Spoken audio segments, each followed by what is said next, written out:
is a presentation of the iRacing Esports Network.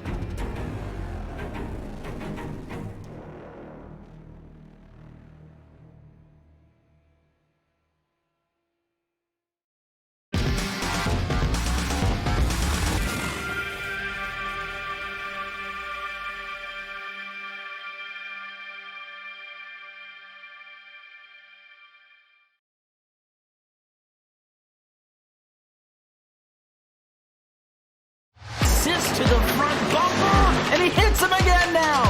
Ray Alfala into the outside wall. He's gonna pass nearly 3 cars down that front straightaway, and he's gonna get them all done with. What amazing! Lee to the inside goes Logan Cloudman is gonna touch in. Pit press sideways. What a save! Look to the outside as Cronkite goes off. De Jong into second place. Going for the switchback. Oh, pinpoint driving. It's howling down to the inside. I tried, there's contact though. Slide left to the racetrack. Chris Venner drives it back down underneath, and he takes that second spot right back. Joker goes to Garrett Lowe. Garrett Lowe should take victory with all that contact. He's going to try and make the move around the outside the parabolica. That's not going to work, but he's going to try and get the cutback here. Get the run out the parabolica. That's beautifully done there. Makashube, there's a little bit of door banging as well.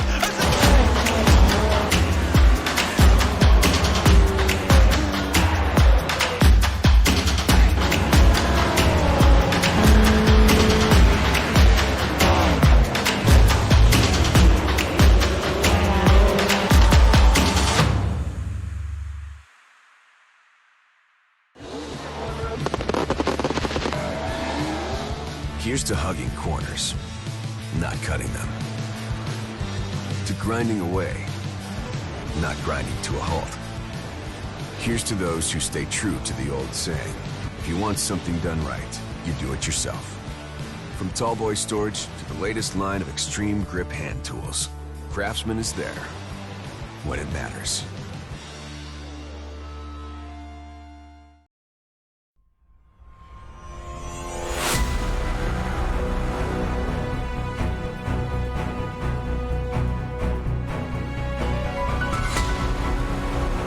Of Outlaw Craftsman Late Model Championship Series live on Dirt Vision and the iRacing Esports Network. We are here live at Volusia Speedway Park. There are still 2 drivers contending for all of the prizes that are up for grabs. Not the least of is the VIP tickets to the World of Outlaw World Finals happening from the 1st through 3rd of November, along with some pit passes and getting to start a race, along with a championship announcement. You get to attend and be recognized at the official World of Outlaws banquet.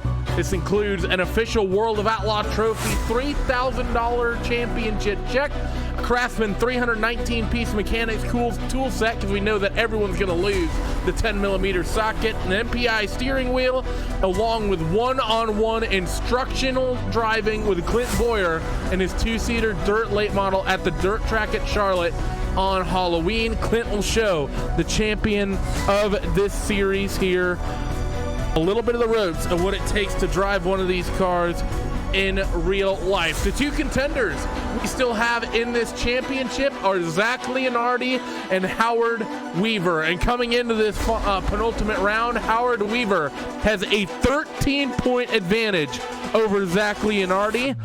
Alex Bergeron, who was a force to be reckoned with in the championship all season long, Cam, pretty much fallen out. He's over 130 points off that points leader of Howard Weaver. It's all between Weaver and Leonardi, and if things go Weaver's way, he could potentially put the championship on ice tonight. Yeah, most certainly, and hello everybody, me. I mean, it's been a good championship. We were a bit worried that perhaps someone would just run away with it in both of the series, and that's really not what's happened. Between the heat races and the last chance qualifiers, the races themselves, it's been ups and downs for each individual driver, and that's what we love to see. And you know what, between Howard Weaver and Zach Leonardi, I'm not sure if Howard Weaver was set to be here, really, as far as the season goes. I think he just wanted to have a good, solid season. Wasn't expecting to really be not in the end of the picture, but at the very least, I can't say that that he was expecting to be running for the championship, but here he is, and of course Zach Leonardi, who has always been a force to be reckoned with since the late models launched on the iRacing service. So as we get ready for the first heat race and get it gridded up, just a quick look at the track facts. 0.423 mile oval here at Volusia Speedway Park, and keep in mind, this race, when we ran this track earlier in the season, was won by the 07 of Howard Weaver, so it might be somewhat in favor of the Tomato Man this evening. And let's go down your starting grid for heat race number 1. Austin Selman and Howard Weaver will be on that front row, and if you look at row number 2, our championship contenders are in this initial heat race, and Weaver has out-qualified Zach. Drew Hirschko and Zach Leonardi make up that second row. Casey Kerwin and Philip Diaz make up row number 3, with Jacob Fields and Kevin Dedman on row 4. The 52 of James Edens will take up the 9th spot in this opening heat race. As usual, top 4 transfer cam, and Volusia Speedway Park always puts on an interesting show.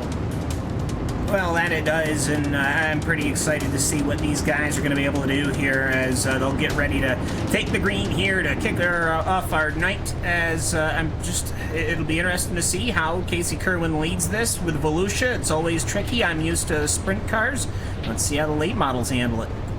As Austin Selman works his way down towards the entrance of turns number 3 and 4, the iRacing safety truck will peel its way down on towards pit road, and Austin Selman will be in command of the field. 18 car waits. He gets on it. We are green in heat race number 1. Howard slots his way into that second spot. Hirschko and Leonardi, they're going to be fighting for that third spot here as they come off corner number 2. Hirschko has the advantage for now, but Leonardi's going to try to spool it up on that top side. Still a lot of good dirt on the bottom, and that's what Hirschko is going to use to advantage. The 24 drops back into P4 at the end of lap number 1. And it's 2 VLRs up front, so we'll have to see here what exactly they're going to dial in. I think you just got to be careful. You want to take it easy. It's heat number 1. They got plenty of track to use up tonight, get themselves comfortable. You're going to be seeing a lot of beating and banging on that outside exit corner number 4. And I think we might already be seeing that as Austin Selman is just barely trying to tap that outside wall with the right rear quarter panel. That's the line you want to take when the track is new and fresh, and he's doing it very well. He's got a 3-car length lead only after 4 laps. All the good dirt out there. It's a relatively single-file groove right now, Cam, and this is actually potentially one of the most, probably the most important heat race of the season for the 07 and the 24, just for the fact that, yes, there's points on the line, but this sets up their starting position for the feature event tonight. The 24 Leonardi tries to slide the 26 Hirschko. Nothing going there, but if you're Zach Leonardi, I don't think you really want to give Howard Weaver a 2 or 3 row advantage based on him potentially finishing in the second spot here tonight in this heat race and him finishing in that 4th position. That's a lot of ground that 24 will have to make up as we come to 2 laps to go in this opening heat race. And don't forget Phil Diaz, that 94 sitting there. He's been a little bit faster these last couple of laps as far as the position goes. The times don't show it, but 94 is there. He can certainly door Leonardi and knock him into the last chance qualifier, and anything can happen there. So interesting to see. Leonardi, I imagine, is just going to play defensive line for the rest of the race. White flag waves at the starter stand. Austin Selman well and truly clear out in front in this initial heat race. Phil Diaz still lurking on the back of the 24. Zach Leonardi, they screen down that curved back straightaway for the final time in towards 3 and 4. The 18 of Austin Selman will hold on for the race victory in heat race number 1. 07 of Howard Weaver takes second with Hirschko and Leonardi rounding out your 4 transfer spots. So your 2 championship favorites take their way directly to that feature race. Rest of your results: Phil Diaz in 5th, Casey Kerwin 6th, Kevin Dedman, Jacob Fields, and James Edens.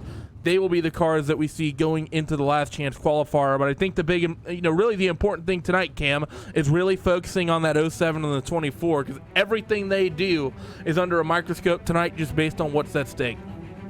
Yeah, most definitely. And I mean, it was quiet, calm. Everyone basically finished where they started, outside of a couple of spots in the back. But you know what? That's going to happen. I think it's almost a big sigh of relief, not just for the drivers, but for us as well. We'd hate to see, high drama where they aren't able to actually fight it out on the track. So they'll bring themselves to the feature. And it's going to be interesting to see if that outside line or that inside line is where you want to be when you start that feature race when the track is all worn in. And as they roll off for heat race number 2, let's go down your starting grid for this one. Once again, it's a 9-car show with Justin Thomas and Austin Carr on that front row, Randall Carter and Nick Cooper on road number 2. It's an all VLR road number 3 with David Heileman and Alex Bergeron, Virgil Graham and Adam Elby on row 4, with Jacob Leverstein rounding out the tail end of the field. And the big sort of story here is, of course, that 12 car of Alex Bergeron, Cam, sort of seemed to lose his momentum deep into this season. Just, he was a force to be reckoned with up until, well past the halfway point. The last 2 or 3 races, he just didn't have the form that he had over the bulk of the season. He's lost a huge amount of ground because of that. Yeah, most definitely, and certainly doesn't help that one of these series races, he didn't even really make the final. Just wasn't there. I think it was actually 2 weeks ago. So it'll be interesting to see if he can recover, if he can kind of have a good end of the season, as it were. But we'll have to see, as Justin Thomas is getting ready to take us to the green with Carr on the outside. It'll be an interesting drag race. We'll see who gets the whole shot. See what Justin can do, one of his better qualifying performances of the season. He's had a couple good ones, but really been unable to execute and come away with a good finish, especially once you get into the feature. Let's see what that 23 car can do. Wait for the iRacing safety truck to relinquish control of the pack, and he's going to get on it. 23 gets on it. We are green in heat race number 2. Thomas takes the lead. Austin Carr splits in the second. The 35 and the 37, Carter and Cooper are going to be fighting, and Bergeron's going to waste no time. 3 wide down the back straightaway in towards 3 and 4 for the first time. He got the start. He started outside. He knew David Heilman was clear. After a few seconds, he dove his nose right to the inside of Randall Carter, who started on the inside, went 3 wide and cleared. So good positioning on him. He's already dumped himself up to the start of to the very final transfer position. The start of the race. So they're only on lap 2. He's already up 2 positions and in the feature. Lap 3 right now as they work through 1 and 2. Whole field pretty much single file. Seems like your best opportunity to make moves on this racetrack at the moment is at the race start. You see the 35 and Nick Cooper, I think, hiccup just a little bit on the entry in towards 3 and 4. That might give the advantage of that 12 of Bergeron to reel him in a little bit. You still have him fighting as well with the 1 of Austin Carr for that second spot. They are locked nose to tail. Maybe a little bit of contact as they come off that second corner and scream in towards 3 and 4 on what is a very, very sort of constant turning sort of racetrack, Cam. We always talk about that here at curved back straightaway, and the relatively shortness of these straightaways pretty much feels like you're turning all the time. Yeah, basically the bull ring as it is. It's been a good one, and I think we've had fantastic races here at Volusia the last couple of seasons, really. When we first started, of course, maybe Volusia was a bit of a black cloud. We did have a race where indeed the person in pole position ended up wrecking before they crossed the line, and well, that started things. We haven't had that since, and then once we got these late models on here and started watching them, I gotta say, for the late model cars, they put on a fantastic show here at Volusia. White flag will be waiting the 23 of Justin Thomas as he comes off corner number 4, and he has a 3 or 4 car length lead over that 1 of Austin Carr. They scream in toward 1 and 2 for the final time. The 12 of Bergeron finding a little bit of pressure from the 37 of Randall Carter as they head down the back straight and in toward 3 and 4 for the final time. Alex is going to defend low, while the 23 of Justin Thomas will take victory in heat race number 2. Austin Carr, Nick Cooper, and Alex Bergeron will round out your 4 transfer spots with Randall Carter, Adam Elby, David Heileman, and Virgil Graham and Jacob Leverstein rounding out the 9-car field in that one. So a handful of cars going to the LCQ there as well. As, like you said, Cam, that was sort of the Bergeron of old in that heat race, getting that aggressive start early on and picking up those transfer spots, not making any mistakes. Not the Bergeron we've seen the last handful of weeks. Well, not only that, I mean, I gotta say, true to form, he's always on it for restarts. Every restart, he's on it. And you know what? As it turns out, completely made the right decision, because that was it. Nobody made a mistake during the entirety of that heat race. It quickly went in a single file line and just ringed around the rosy while we were, getting a feel for the track and seeing where perhaps the ruts are going to form. And I thought he just did exactly what he needed to do, and a great start. Didn't hit anybody. We'll see if he wants to copy that in the future, but obviously, Randy, a bit more high stakes when they are actually taking the green after the fireworks. And the track seems to be holding a lot of that moisture in here under the lights. We're going to go down your starting grid for the third and final heat race of the evening. John Fiddler and Mark Molnar are on that front row, with Garrett Nieberge and Zach Rounds on row number 2. Tyler Ducharme and Charles Cosper on row number 3, with Matt McKinney and Brandon Schmidt on row number 4. Not a lot of people in this race cam that have really had season highlights. You could maybe argue the McKinney brothers stealing one of the wins earlier on in the championship, but overall, sort of this whole heat race is a group that's had a mostly quiet season. Bunch of solid mid-packers here when it comes to the features generally. Are you calling them field fillers? Field fillers. That's saying that. And that maybe is roasting your brain. Yeah, boy, that was a tough one there. I mean, I gotta say, we've seen a couple of great lines. John Fiddler is always pretty quick, and Zach Rounds, Ducharme has been there a couple of times, and for whatever reason, it just seems that Matthew McKinney, as they come to the green, it always ends up having to come in from the back of the pack and see what he can do. As Cam tries to recover from the lack of sleep that comes to the newborn baby, we're green in heat race number 3. John Fiddler out to a nice little jump. The 25 of Tyler Ducharme is going to try to get aggressive down on the bottom. Working the 19 of Garrett Nieberge, not quite going to be able to make that stick. Working down low. The 28 of Zach Rounds, he's going to fire it down to the inside as well through 1 and 2. Maybe that curved exit will work out for him. No, he's going to slot it into that 5th spot as they work towards the end of lap 2, coming to lap number 3. The 28, though, gets a little bit of run off turn 4. Maybe can make something of it, but no, that straightaway in towards turn 1 just a little bit too short as people are starting to fan out and try a couple of different grooves.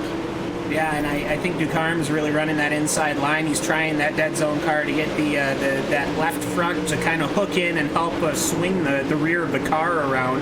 I would almost, they're not tapping the brakes. They're going too fast to be tapping the brakes. It's not like they got the sprint car where they can really hunk the car with the downforce. So it's good to see, however, that inside line, at least into some effect. New Bruges is not really doing that well on the outside. That number 19 machine as Ducharme, well, he slides right on up in front. And I got to say, for Matthew McKinney, well, the lack of qualifying is biting him in the butt because the complete lack of action is actually he nips Zach Rounds. Okay, as Zach Rounds parks himself into the pit wall and his day is going to be done. Okay, well, take that back.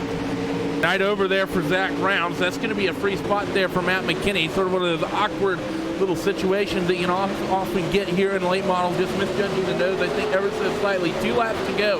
They head through corners number 1 and 2. Mark Moller's done a good job the last couple of laps, reeling in that 115 to John Fiddler. So the gap has come down just a little bit between your top 2, but I don't think it's going to be close enough. With white flag waves at the starter stand, John Fiddler will take it as they scream in towards 1 and 2. Tyler Ducharme pretty much all by himself in P number 3, and same story for Garrett Nieberge. So your top 4 look pretty much comfortably running in their positions as John Fiddler, that Elite 7 racing car, is going to come off turn 4 and win heat race number 3. Mark Molnar, Tyler Ducharme, and Garrett Nieberge will round out the transfer spots with McKinney, Cosper, Schmidt, and Rounds rounding out the 8-car field for heat race number 3. So we have our first 12 cars, Cam, situated into the feature event. We need to decide 8 more to get ourselves the full 20-car field. Last chance qualifier being itself gridded up right now. Yeah, it is. We'll be going to be interested to see here. Jacob Leverstein, I see him sitting out there, that 777 machine. He's going to be sitting way in the back. And really, I always kind of, for whatever reason, I've always felt that that 777 seemed to have good speed, at least in the late model races. And now, well, it just doesn't seem to be like his season as to form. And I think for me, this is kind of what we've seen all these heat races. Yeah, there's been a couple of action, but really, if you're not starting up front, you're not finishing up front. Definitely seems to be the case. We're starting to see that track toward the end of that heat race start to sort of form up, so maybe we can get ourselves a little bit more side-by-side racing here a little bit later on in the evening. As the last chance qualifier rolls off, let's go down your starting grid. Phil Diaz and Randall Carter will make up that front row, with Matt McKinney and Casey Kerwin on row number 2. Adam Elby and Charles Cosper are going to make up the third row, with Kevin Dedman and David Heileman on row number 4. Brandon Schmidt and Jacob Fields are on row 5, with Virgil Graham and Zach Rounds on row number 6. James Edens and Jacob Leverstein will make up the last 2 cars in this 14-car field. Not a typical sort of evening you'd expect for them. You'd usually see them having much more success in a night like this and be starting, if they're even in the last chance qualifier, being much further up the field than they are. Another surprise as well from the 94 of Phil Diaz, getting the pole position here. Gives him a fantastic opportunity for a nice little mid-pack start here for the feature event. Be sure to subscribe if you want more action like this. The iRacing Esports Network, variety of special events that put on a ton of great racing action. Any sort of form of motorsport you like, chances are we have it here. As the 94 works his way down behind the iRacing safety truck, put 15 laps on the board, and we will figure out the last 8 cars to throw into the feature event. Phil Diaz is in command of the field, and he gets on it. We are green. And he really gave them a Mississippi start. I mean, normally when the truck gets out of the way, the leader kind of tends to go, and Matt McKinney, he's already pulled to the inside line. He should be able to slide in front of Randall Carter, because Carter has to back off because Phil Diaz doesn't have a great entry. So Matt McKinney had the potential there to work his way up to the front as he can keep it down the inside.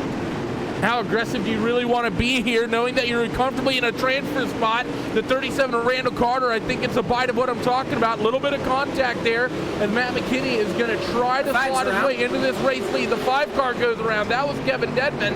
That was out of a transfer spot as well, and that's exactly what I was talking about. The fight continues for the race lead between the 9 and the 94. It was 0.02 of a second that separated them. Last trip around this racetrack, they come off turn number 4, and Phil's going to work the outside and get pretty much clear, so that gap's going to stretch out just a little bit. But these two are continuing their aggressive scrap, and meanwhile, Randall Carter and Adam Elby, they're fighting nearly side by side as well for P number 3. Yeah, and just to reiterate what that was Kevin Dedman, the number 5 machine. He took a big, hefty hit from that number 3 of Brandon Schmidt and ended up collecting Jacob Leverstein and James Eden, so we will not be seeing them in this the feature race unless something dramatic happens, which, well, that's kind of been the theme of the week so far if you've watched any sort of motorsport over the weekend at the least. So who knows, but right now it is Jacob Fields at 007 in the sweet spot with Virgil Graham. He's not that far behind, but his lap times are not there.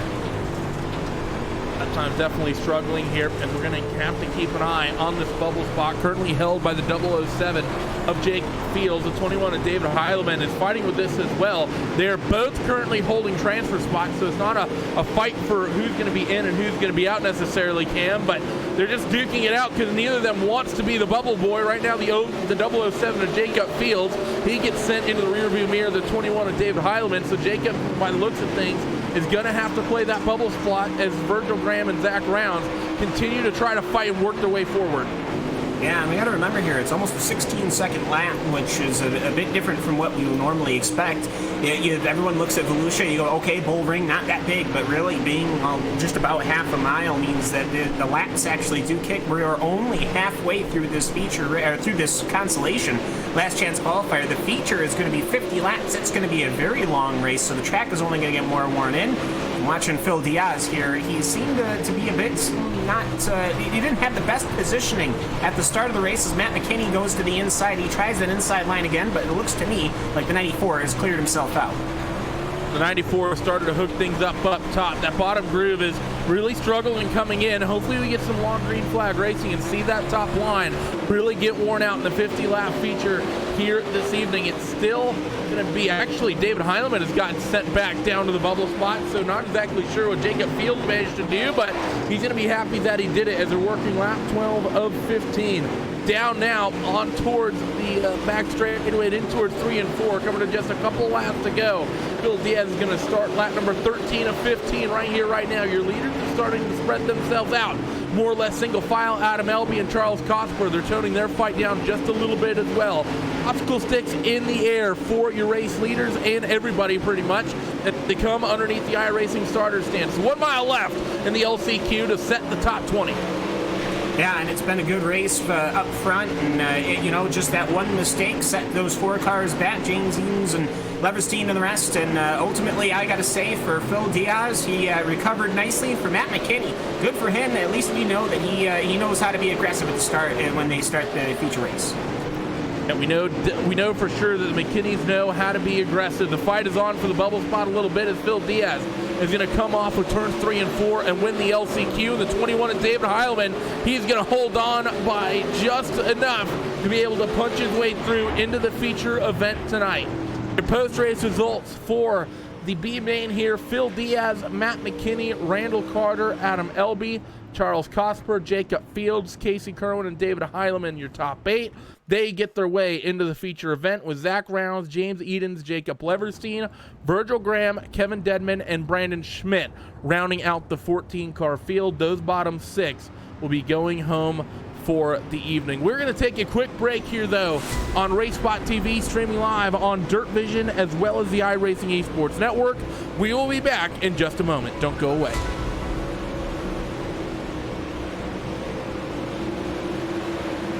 Did you know your DirtVision.com account gives you free access to our on-demand video library? From the DirtVision.com homepage, click on On-Demand Video near the top right of the screen. And from there, countless hours of World of Outlaws footage awaits at your fingertips. Watch every lap of the current World of Outlaws Craftsman Sprint Car Series season. Sheldon Hutch looking for a run. Dives low into turn 3. Slide job! Sheldon Hutch, shield to the cushion. Johnson turns it back underneath him, but Sheldon leads lap 23. Or dive into some of the historical options with videos in our Classics section. He has clear visibility, comes off the 4th turn in the clear, and leads lap number 1. It's all available free and on demand on DirtVision.com.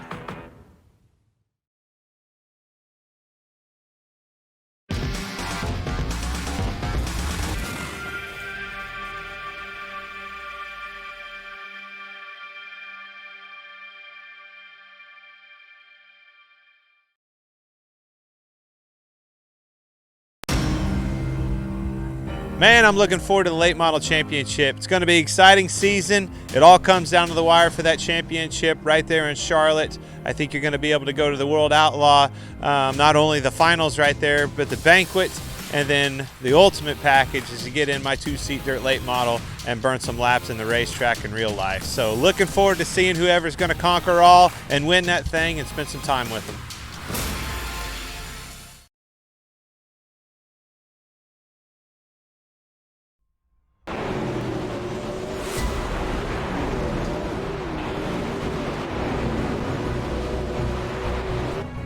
The pre-race warm-up comes to the end, and for the penultimate time this season, we will grid a 50-lap feature event for the World of Outlaws Craftsman Late Model Championship Series here on RaceSpot TV, streaming live on Dirt Vision as well as the iRacing Esports Network. Here is your 20-car starting grid for the penultimate round of the championship. Austin Selman and Justin Thomas make up that front row, with John Fiddler and Howard Weaver on row number 2. Austin Carr and Mark Molnar are on row 3, with Drew Hirschko and Nick Cooper on row number 4. Tyler Ducarme and Zach Leonardi are on row 5, with Alex Bergeron and Garrett Nieberge on row number 6. Phil Diaz and Matt McKinney are on row 7. Randall Carter and Adam Elby on row number 8. Charles Cosper and Jacob Fields on row number 9, with Casey Kerwin and David Heileman rounding out the 20-car field. In case you need to be reminded of the championship situation, it is the 07 of Howard Weaver who comes into this race ahead of Zach Leonardi by about 13 points. And after what happened in the heat races, that gap's going to be actually stretched out to a little bit more than that. Going to be closer to something around 20 than that 24 car has to somehow make up. Howard starts 4th. Zach starts 10th. The 24 has a world of work to do here, as actually our pole sitter of Austin Selman, he's not going to be taking the green here. It'll be the 115 of John Fiddler that leads them off. And we've seen once in a while Austin Selman has some sort of hardware issue. We've seen this once or twice before, and it's very unfortunate. We saw Alex Bergeron last week, where he had a complete VR failure at Williams Grove in the sprint car. So very interesting, very disappointing, because I was about to say, Austin Selman has been kind of out in the grave for a while. This would have been a great opportunity for him. I got a feel for him there. So with your pole sitter not being able to make the race, that'll move everyone up on the inside. One bonus spot more or less. Championship contenders, though, they both line up outside. They will not get any benefit from that at all. The iRacing safety truck moves down onto pit road. The 115 of John Fiddler gets on it, put 50 laps on the board. We are green at Volusia for the penultimate round of the championship. Oh, and the 07 goes around immediately. Sorry to interrupt you, Cam. Drama in the opening lap. 07 of Howard Weaver gets involved. He drops a number of spots, and most notably, he drops behind the 24 Zach Leonardi as we are yellow on the opening lap. And I don't think Leonardi got any damage. I chuckled there because the yellow flag didn't come out until all of the cars were already straightened up again. So they took their time throwing it. But well, no, Leonardi does have some damage actually. So, well, that's a big shake. I did say kind of off air, you know what? I have a feeling this race is going to be high drama. Well, I might have jinxed it. And the thing is, Cam, is that while we're focusing so heavily, of course, on the championship fight between the 24 and the 07, just because that is where everyone wants to see the fight that everyone wants to see. Of course, everyone's running for points as well, and potentially running for their spot in this championship going into next season. I know that the format hasn't technically been announced yet, but anyone who's experienced with the World Championships on the iRacing service knows that usually it's somewhere in the realm of about the top 2/3 in points generally maintain their license. There's a number of drivers racing here tonight that I think is pretty much racing for that. Yeah, and I meant to try to bring it up. I wanted to kind of give my mentions to Zach Rounds there, that 28 machine. He didn't make the feature, and he was involved with that incident with Matt McKinney at the end of that heat, and that kind of breadcrumbs up to the situation. Matt McKinney's in the feature. Zach had to go home because of that incident, and then obviously didn't make much happen in that last chance qualifier. So it just little things can cause big issues, as we just saw. And if you're John Fiddler, I mean, you kind of almost got to wipe your brow here, because the fastest guys are now stuck behind 5-6 cars. He's got to be pretty happy with that, as that 115 is going to come down in towards turns number 3 and 4. Lights are out in the iRacing safety truck, so we're going to be going green this time. Safety truck pulls back down onto pit road. I don't even think it got a chance to stop last time. Let's see what happens. One of Austin Carr tries to time it, fails to do so. We're back to green flag racing here at Volusia, and they're fanning out nearly 2 and 3 wide up and down the pack. And Austin Carr almost took the nose away from Justin Thomas. I was going to say, the number 1 machine, the left front lifted on that when he pinned it. And I got to say, that was pretty impressive. As there's Tyler DeCarm, and there they go. There's one car around. It's just DeCarm somehow, as he then gets that last-second help from Austin Semmelman. And the very end there, cleaned him up, sent him over his lid. Got to say, well, 2 cautions, 7 laps. I almost wonder perhaps is the pace truck going to win this one? The way it's looking right now, as you get a replay of that incident there, came from a bit of a 3-wide moment coming off turn number 4. And the thing is, Cam, is this early in the race, turn 4 here at Volusia is not the sort of corner you typically want to be going 3 wide, just because the way it narrows up coming off, DeCarm, it's almost impossible for the 25 to hold the inside right up against the wall, and the 23 of Thomas is likely going to have, probably give himself a little bit of wiggle room away from the outside wall. It's almost one of those situations where I'm not, the one pretty much has to back out, but at the same time, with so many cars bearing down behind him, it's not like the one can just lift off the throttle. Just sort of an unfortunate situation there with the way they got themselves situated 3 wide and the traffic got itself situated, that coming off that corner of all corners to have that happen, that was more or less inevitable. Yeah, I mean, I gotta say, if you're Austin Carr, it's not like you didn't see the 25. It was directly in front of him because you're riding a corner at a 45-degree angle. But I gotta say, just burp the throttle. Alex Bergeron's right behind him. He might try to dive to the inside. Drew Hirschko's right there. Zach Leonardi was right there. But just take it easy. The race is just starting, and now we've got DeCarm's a retirement there. That's very unfortunate for Austin Semmelman. I mean, he's 2 laps down. He's done. Because of that damage. Very unfortunate. Lights out on the pace truck, however, and the show will continue here at Volusia. And there's going to be some drama, of course, as well, because the 24 and the 07 will be lining up relatively close to one another. The 24 rolling off in P number 5 and Howard Weaver rolling off in P number 8. So just separated by about a row and a couple of cars are your championship contenders. iRacing safety truck for the third time is going to come down to the safety of pit road, and the 115 of John Fiddler for the third time is going to get on it. We are back to green flag racing here at Volusia. What a jump from the 115, leaving everyone in the dust. 26 of Hirschko, he's going to fight with the 12 of Bergeron and Leonardi. He's going to try his luck 3 wide down to the bottom. Yeah, for John Fiddler, the right rear just stuck. Looked to me like Justin Thomas struggled for grip, and yeah, once they started going, Drew Hirschko was riding there. Bergeron taps that outside wall just a hair, and Leonardi, he's trying to recover as best as he can from that the damage on the right side. And you know what? Howard Weaver's not that far behind, as these guys are running 2 wide basically the whole track.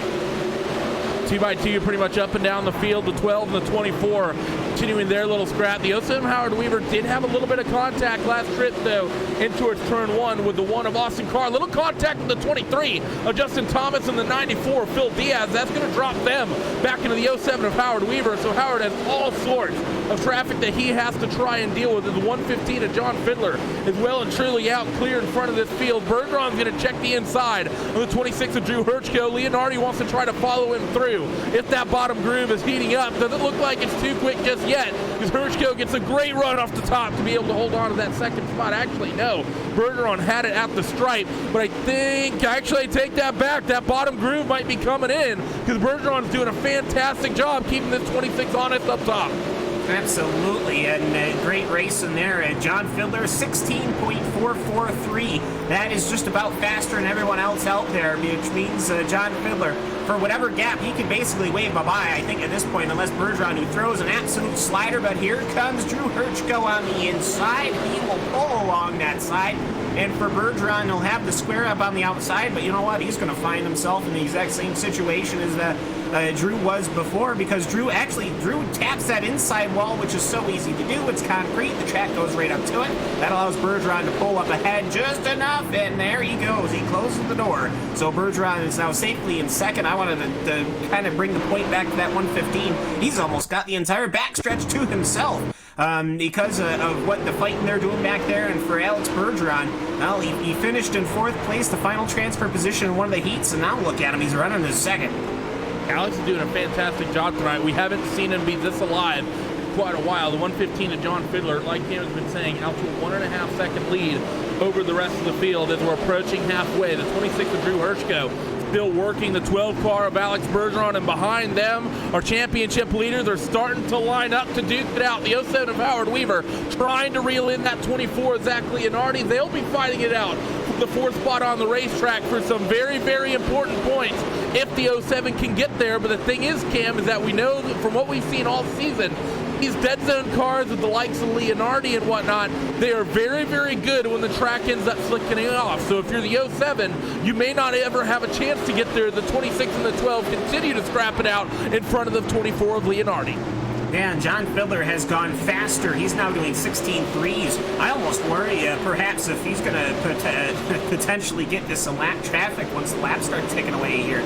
But either way, for Drew Hirschko, he's got that inside line. Zach Leonardi wants the double inside line, and he will get it. He actually put the doors Drew Hirschko, and that will not be what you want to do, because Howard Weaver pulls to that inside, and he says, bye-bye.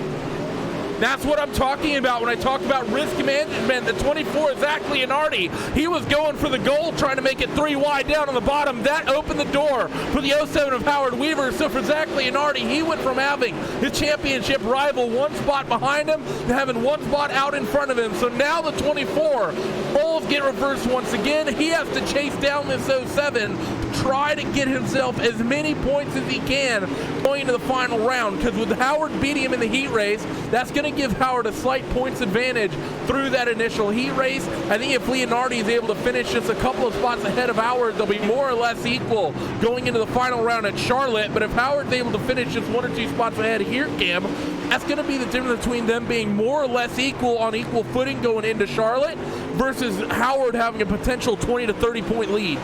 And that then starts the observation, you know, who has won their heat races, because those heat race points will start coming in to so much weight as Howard Weaver has caught Alex Bergeron. Bergeron hasn't been able to, he seemed to be going faster in traffic now that he's gotten freeze. running 16.5s, which, you know, John Fiddler by himself running 16.3s. So, you know, you got that going on. But for Howard Weaver, he's got to potentially look out for Zach Leonardi. We know Leonardi is putting in the push right there, as Phil Diaz is also wanting to finish strong here, as you've got, well, the championship race going on for position number 3 and 4, as they have basically cleared the field. The quickest car on track is currently leading the way. That's the 115 of John Fiddler. The second quickest car on track is consistently the 94 of Phil Diaz, who's hounding down the 24 of Zach Leonardi as we're approaching 20 laps to go in this race. We're starting to see line spread out, car around in 1 and 2. Caution's going to fly. Big pile up. The 19 of Garrett Niebuhr's involved. Didn't quite see as the initial car went around. It may have been off it was car.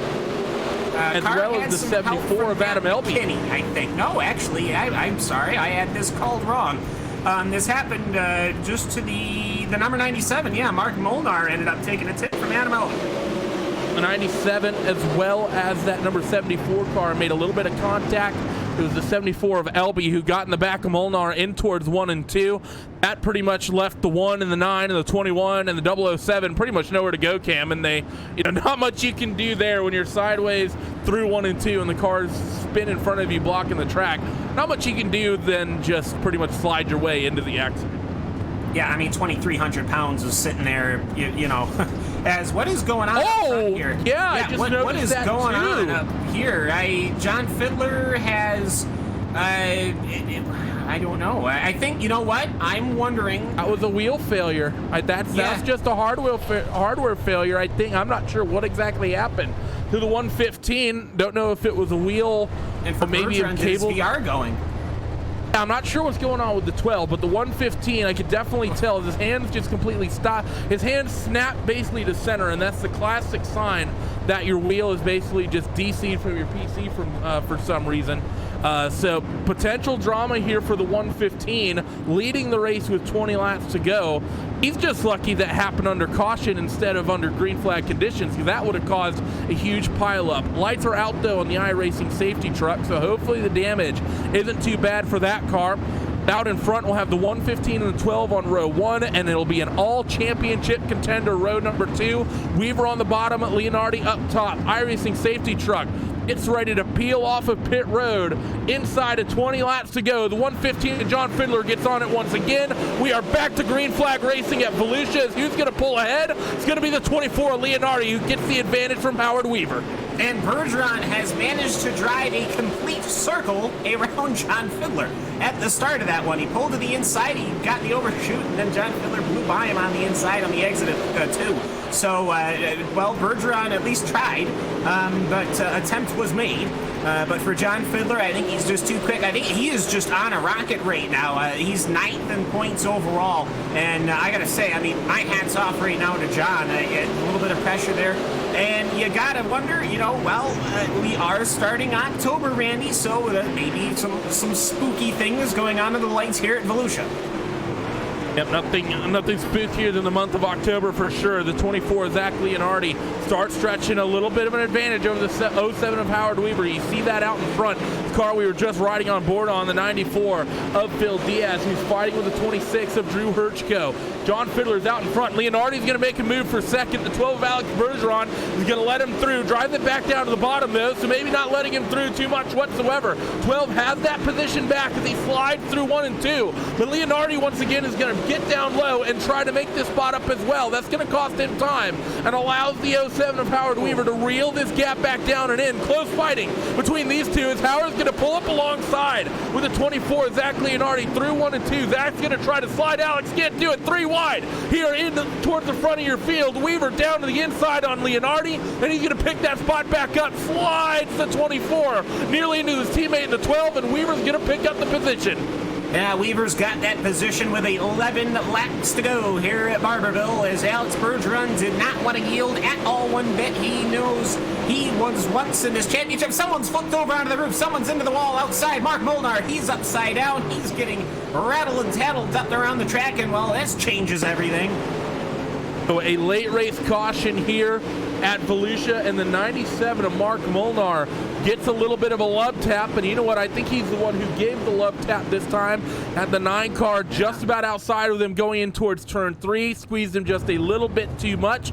Took a little bit of a tap on that right rear fender well. Yeah, pretty much. Just, you know, that's just, you know, unfortunate contact at that part of the race car, Cam, because normally you can sort of survive a hit like that because the front of the car that you make contact with will actually move. But in that situation, the 9 of McKinney was already rubbing the outside wall, and good luck trying to move the wall on the outside when that happened. So unfortunate there for Mark Molnar. Just, you know, if that happens a second earlier or a second later, chances are he just gets a little bit tight going into 3 and can probably roll off. Yeah, and for John Fiddler, he's cranking that wheel back and forth. He wants this thing to stay straight.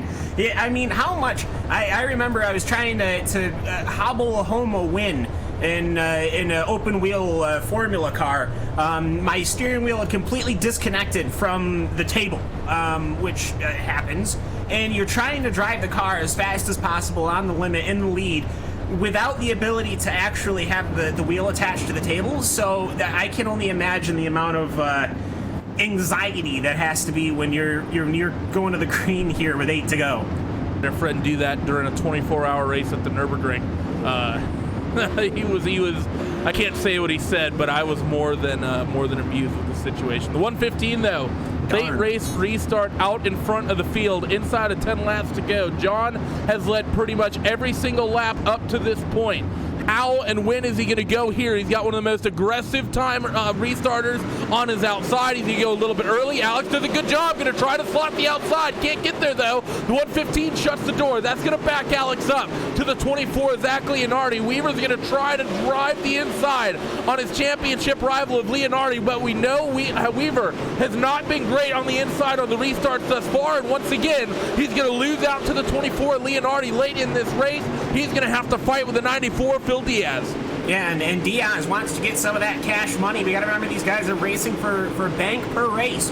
And for Diaz, he wanted to see if he can get involved there. John Fiddler's cleared. And I got to say, Leonardi has been doing some absolutely fantastic racing here with Bergeron. He's the car around the 14. And the caution came out after they all straightened each other out. Oh, how unfortunate. But you know what? It's lap 45, Randy. I think we're going to get a 1-2 lap shootout. I think you're right. So the 14 of Casey Kerwin gets a tap from the 35 of Nick. David Heilman, hold on. David Heilman absolutely cleaned the outside tire barrier after the yellow came out. That's usually not an advisable strategy. Oh yeah, I don't know what David was doing. That was that was well and truly after the caution was out. Going in towards turn number 3 and 4, he just drove it in up there and caught the tire wall near the pit lane, the pit road access Adam road. Elby too. Adam Elby got a piece of that, so sort of a rookie mistake there for David Heilman. But this sets us up, Cam, for an absolutely crazy situation, because you're going to have these two guys on the second row that are going to be aggressive with one another, but need to ensure that they get points tonight. And they're going to be surrounded by a bunch of people that are going to be being as aggressive as they possibly can. If you're Leonardi and Weaver, what exactly do you do here? Because if you're too aggressive, you risk potentially throwing the championship away before you ever get to Charlotte. But if you're not aggressive enough, you might still give a huge points advantage one way or another. The points are close enough coming in tonight, they could still swing either way. 3 words, Randy. Roval finish incoming. I think you might be right there. That was. What else can you say? I mean, these guys. Look at how aggressive these guys are already stacking behind the pace car, and they just got the 1 to go. You know it's not going to be the super clean restart when they're aggressive on the final caution lap. Well, we'll see how it goes. So it's going to be Bergeron trying to gun it around Fiddler. It's got Weaver trying to gun it around Leonardi, and Diaz is starting on the inside. So strap in, buckle up. We got a green to go to. 2 laps remaining. Championship on the line. Race win on the line. What's going to happen? Who's going to take it? Will my voice stand? Let's find out. The 115 gets on it late. Everyone tried to jump it, and of course, with the 115 not going, no one got it. The 07 of Howard Weaver works the top on Zach Leonardi, tries to get there. Bergeron tries to work the bottom to get the race lead. Not able to do it. The 115 is clear. Out in front. White flag waving. Leonardi's out ahead of Howard Weaver in towards 1 and 2 for the final time. The 115 of John Fiddler will hold the spot as they work down the back straightaway for the final time. Weaver is going to try to set up the 24 at Leonardi any way he can. It's not going to pan out. The 115 of John Fiddler will take victory here at Volusia, and Zach Leonardi will keep the 07 of Howard Weaver honest, and we're going to have a very tight championship fight going into the final round at Charlotte. And Drew Hirschko, he was running in 6th position there, just running outside of Jacob Fields when he straightened out, and they were going 4 wide. Found the Heilemann tire barrier. Number 3, and yeah, he just parked the car, literally, there in the outside. So high drama all throughout this field, high drama all throughout this race, and I think they have found every single angle to park a late model car that you possibly can here at Volusia. Yeah, you're absolutely right with that. As the fireworks get going off, let's go down your post-race results from the 50-lap feature here at Volusia. It's John Fiddler takes victory over Alex Bergeron. Zach Leonardi has to be pleased with himself. He started 6 cars behind the 07 of Howard Weaver, and he beats him out by 1, and that's going to be enough to make this championship very, very close going into the final round at Charlotte. Jacob Fields rounds out your top 5. Casey Kerwin, great drive from him from 19th on the grid, started on the final row, comes home with the top 6. Justin Thomas from 2nd back to 7th. Phil Diaz in 8th.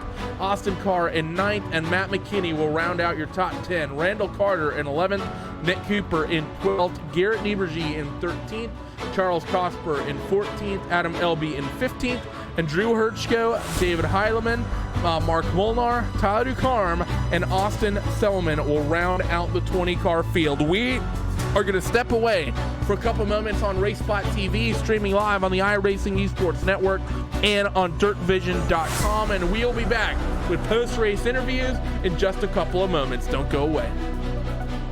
Courage at the mile. What part did courage play in this victory? Kinzer going into the corner, trying to get by Dale Waxo, makes contact. Hell of a lot, I'll tell you that right there. So many times, everybody had lost track. Look at how it shot up on the center track. Tell you what, that was some close races at a high speed. The World of Outlaws create memories for fans every night. Now share your favorite Outlaw moment on social media. Whether it was 1978, 1998, or 2018, we want to know, what's your Outlaw moment? Did you sneak into a victory lane picture? Get whiplash driving past a parking lot full of crews at work? Or maybe you simply got to meet your favorite driver in the pits after the races. Tweet it, Instagram it, just use the hashtag #MyOutlawMoment. You might even hear Voice of the Outlaws Johnny Gibson share your memory at the track. Don't delay, start posting today. Let us know with My Outlaw Moment.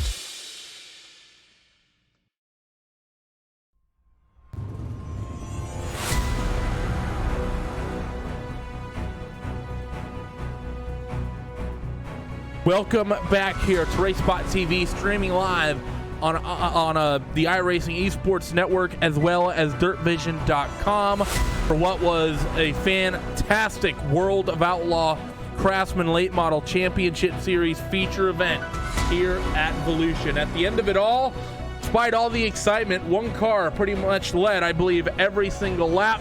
That 115 Elite 7 racing machine of John Fiddler takes victory, and I am stood trackside with him right now. John, it was pretty much a dominant performance from you all night. You started technically in that 3rd spot. Technical issues for Austin meant that you inherited the pole position. You got yourself out in front really, really early, and you didn't relinquish that race lead whatsoever, despite all the restarts, despite all the drama we saw. How was that 115 car tonight? It looked like the best car you've probably had all season. Yeah, I don't know about the best car all season, but it looked like the best car because I was finally up there and not making too many mistakes. I mean, the car felt great. I got to thank my teammates for all that. I mean, we've done a lot of work here in the last couple of days trying to get something good going, and it finally happened.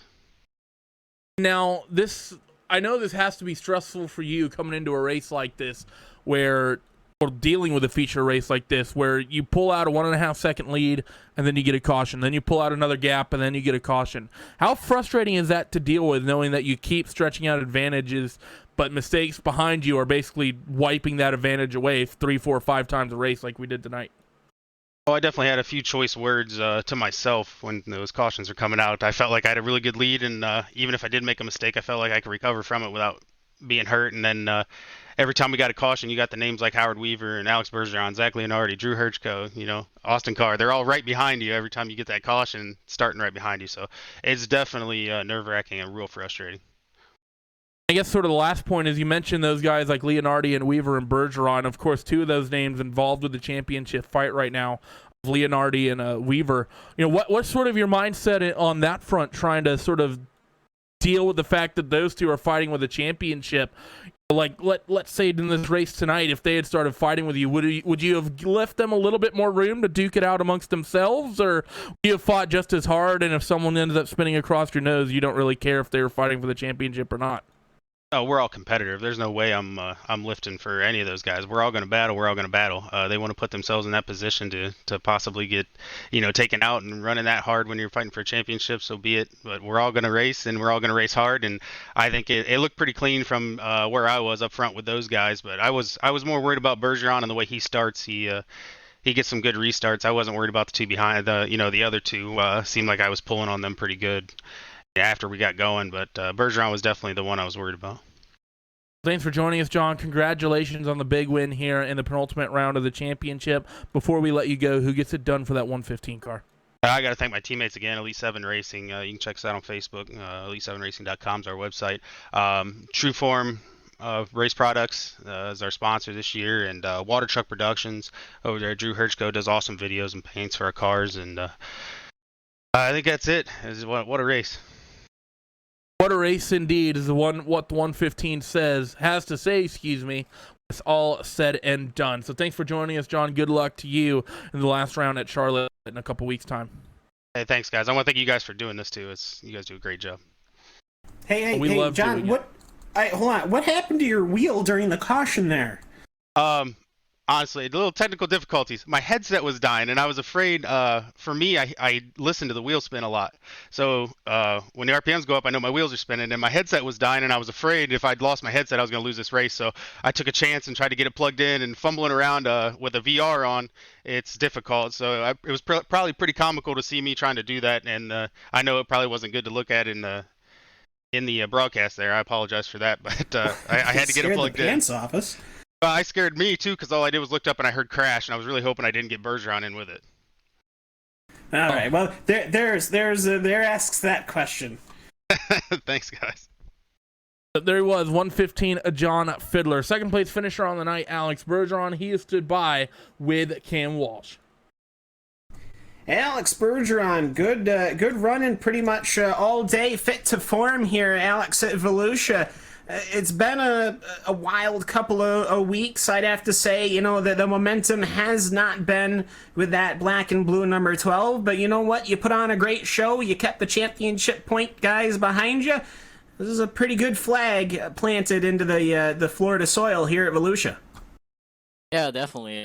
Sadly, we don't have a chance for a championship, but a strong second place is always good. I'll take it from, I think, 12th or 9th. I don't remember. 11th? I think 11th. So yeah, I'm gonna take it. Was a rough race though. I had a lot of cautions, but we were on the bottom, and then the bottom went away, so I had to go up top, and my car was not working very well up there, and I had to try my chance in the start, and I did a slide job there on John, and I thought it was gonna work at one point, and it almost worked, but he passed me down low, and he did a good job. But we'll try to do better next week for sure. Yeah, and not much time left. We've only got one race to go. That's the dirt track at Charlotte.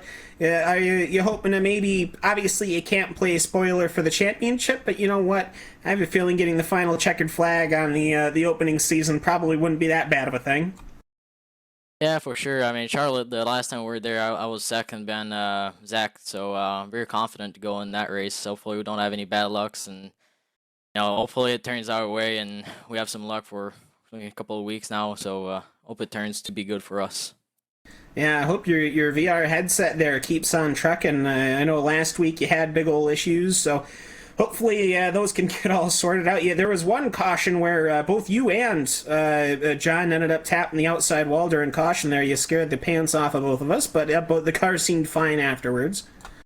Yeah, for sure. Yeah, it was a crazy race for sure. But I'm happy for second, and congrats to I think Howard finished fourth or third. I think finished fourth. So congrats to him, and congrats to John for the win. All right, so Alex, who you want to give a thanks to before we let you go? Well, definitely all of my partners and sponsors. Up and Outlaw Apparel. Make sure to check them out online to get your apparels now. The design shop at Kinney's for all your designs. Their collective, their car racing. Our Inc. RacingDude.com. Ultimate Dirt TV. BK Designs for iRacing paint schemes and more. And shout out to everyone watching tonight at the Paul Kinney's shop. Todd Berkheimer, Paul Kinney, and Coleman Gulick, and everybody watching there. Thanks for tuning in. Really appreciate it. And shout out to Joshua and Dylan Powell for tuning in too. And you guys for broadcasting as always, and World of Outlaws and the iRacing for bringing this on. It's always great to race in the series. Well, there you go. One final question for me. Am I going to see you next week down at Oswego there for the 200? Not sure about that, but I should be there tomorrow at Utica Rome. Well, you see, I ain't going to be there, but either way, enjoy. As Alex it keeps getting precariously close to where I live, but all right. We'll see you later, Alex. Have a good one. Enjoy the dirt, and good luck in the next couple of weeks. Thank you. And so, Randy, with that, all we have left is Zach Leonardi, the number 24. Should be a very good interview here. A lot of high drama. And Randy, you're sitting alongside him. Yep, I'm stood by with Mr. Zach Leonardi of Dead Zone Racing. And Zach, you have to be pleased with this. The fact that you started that feature as far off of Howard that you did, the fact that you come away essentially finishing one spot ahead of him has to feel like a win, knowing that pretty much guarantees that you close the margin in terms of points going into the final round at Charlotte. Yeah, I'm just relieved for that deal to be over. That was a really physical race on all fronts. Everyone was driving real aggressive, myself included there, and just I was glad to get out of it unscathed, relatively. And now, talking about the championship situation, you're going to be going into Charlotte as the 15-point underdog, which, how is that going to change your approach potentially for that race? Because 15 points, there's potentially 6 points on the line maximum in qualifying. You have the point situation that happens in the heat races with a potentially free 8 points there if you can win a heat race. How is this going to affect your approach for the race? Are you going to potentially put more value in qualifying and more value in potentially a random heat race setup to try to maximize your points haul that you typically might not do week in and week out? What's going to be your mindset going into this final round, knowing that you have to maximize, at least in the early stages, as much as you can to try to make that gap pretty much even going into the feature for the night? Yeah, I think with the drop we get, I think it's like 6 points between us. I'm not sure who's leading who. Someone just told me it was 6, but I'm just going to try to do what I do every race, or what I try to do every race at least, and just try to qualify pole, win heat, and win the race, like we did at Charlotte last time, and I think we were able to do that at Limeland as well. It's just, that's the goal every race, and I was feeling pretty good for Knoxville here, and then they swapped it to Volusia. I was a little bit worried, because this is my worst racetrack, so I was happy to at least qualify decent, and be able to heat race decent, and then just the race there, a few of the cautions fell our way, and a few of the wrecks being in front of us fell our way, so I'm just going to go into it and do my best to try to qualify pole and win the heat and just win the race, and hopefully I can shake Howard off my tail, because every time I'm in front of him, he's the car right behind me, so there ain't a whole lot I can do there. Well, as much as you probably don't like it, it's made for a fantastic championship to watch, so we'd like to thank Howard for being the constant thorn in Zach Leonardi's side. But Zach, good luck to you going into the penultimate round. I know it's going to be a difficult fight, especially at Charlotte. That is a very, very difficult place to race, especially with the championship on the line. Before we let you go, who gets it done for that Dead Zone Racing number 24? I just want to give a big shout out to Dead Zone. This week was a really big team deal with our having to thrash around and get our setup right. And me and Tyler and Casey, we must have gone through 3 or 4 setups trying to find something that was decent. Finally got something there about an hour before the race. So I was just, I'm really thankful for those guys to help us out. And Leonardi Race Designs and just everyone supporting this deal. You guys for broadcasting of Outlaws, iRacing for putting it on, and everyone who comes out. I mean, this is just a really cool deal to be able to do, and hopefully we can go into Charlotte and come out the way we want it to be.